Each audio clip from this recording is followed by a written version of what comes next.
Oke, Bapak dan Ibu sekalian, bagaimana? Kita sudah memiliki 5 tips, ya. Mohon diingat-ingat tadi tipsnya ya, Bapak Ibu. Yang pertama adalah apa?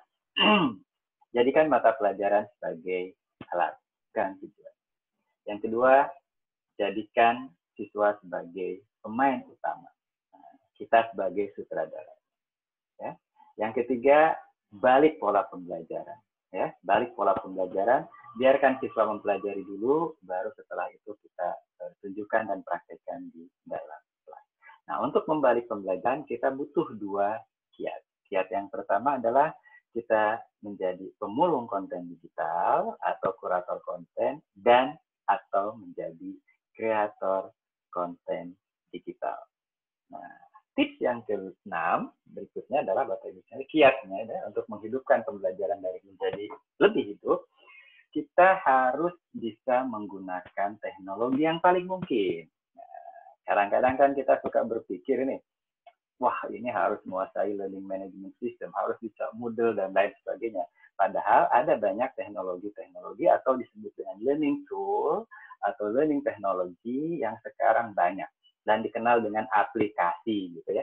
Aplikasi biasanya ada di handphone Bapak Ibu. Ada aplikasi apa? Sosial media, WhatsApp, kemudian Facebook, Instagram. Nah, itu bisa dijadikan sebagai sarana Bapak Ibu sekalian untuk pembelajaran ya. Yang LMS mulai yang paling mudah itu adalah Edmodo, misalnya Google Classroom atau MS Teams, sampai dengan LMS yang lebih kompleks misalnya Moodle, Blackboard, Schoology dan lain sebagainya. Nah, kita jangan khawatir Bapak dan Ibu sekalian kalau tidak menguasai teknologi yang lebih tinggi, atau maaf kalimatnya bukan tidak menguasai, tapi belum menguasai teknologi yang tinggi, ya Bapak dan Ibu sekalian, maka dapat menggunakan teknologi yang memang familiar dengan kita. Tidak harus teknologi yang lebih tinggi. Saya contohkan begini. Nah, ini ada satu rumus Bapak Ibu, namanya pedati. Pedati itu adalah alur pembelajaran yang siklusnya adalah P-nya adalah pelajari, kemudian D-nya adalah dalami, T-nya adalah terapkan, dan I-nya adalah evaluasi. Contohnya begini, Bapak. Setelah kita mulung dan mengembangkan konten sendiri, berarti kita punya konten digital. Betul kan?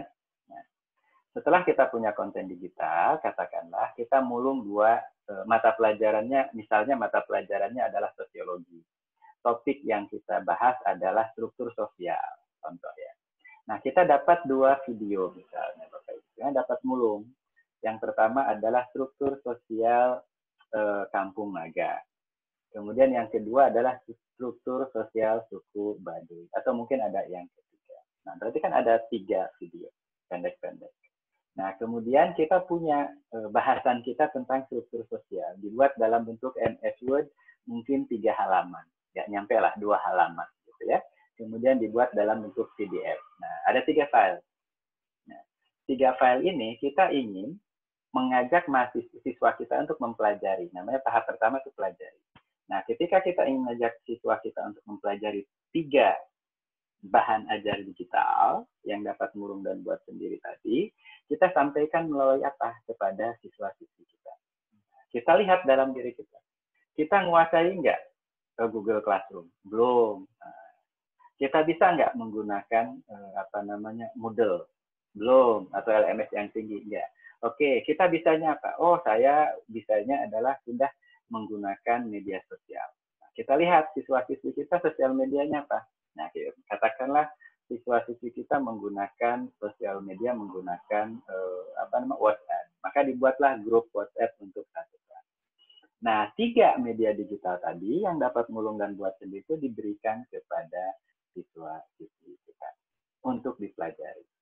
Nah, di dalam WhatsApp group itu disebutkan, silakan Anda pilih salah satu video terkait dengan struktur sosial tersebut dan Anda diminta untuk menjelaskan apa isi dari video tersebut. Atau ada pertanyaan mendasar di situ yang dibuat oleh Bapak Ibu yang menantang.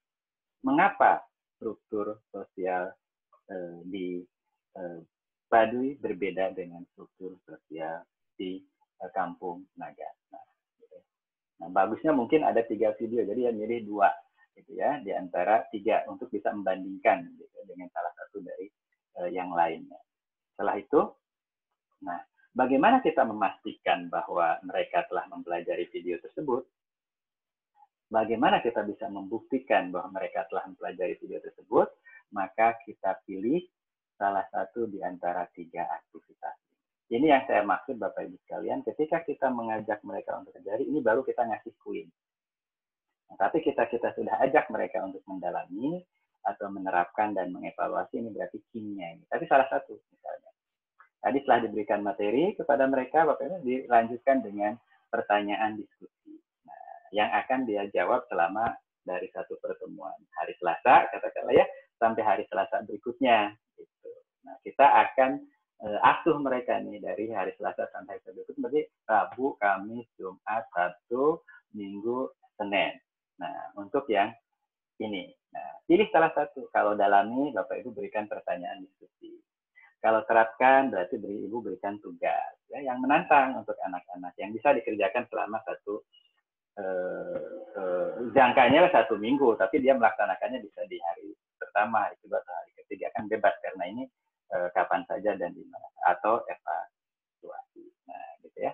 Nah, teknologi yang Bapak Ibu pilih untuk menyampaikan kepada mahasiswa, siswa, Bapak Ibu bisa menggunakan teknologi yang low tech tadi, sosial media, atau syukur-syukur ada yang sudah menggunakan Schoology atau menggunakan Google Classroom, Edmodo atau lain sebagainya yang dimiliki oleh sekolah, gitu ya, Bapak dan Ibu sekalian. Ini contoh Bapak Ibu sekalian.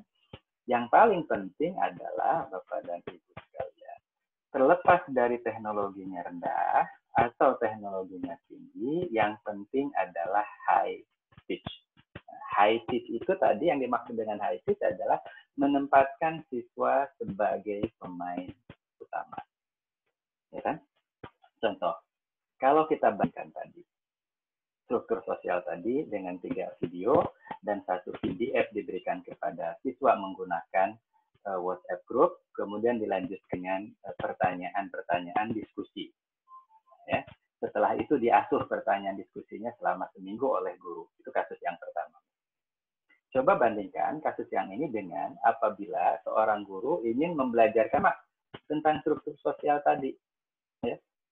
Tapi seorang guru itu membuat slide presentasi semalaman tentang struktur sosial tadi dengan 3 struktur sosial, Baduy, kemudian Kampung Naga, dan juga suku lain misalnya.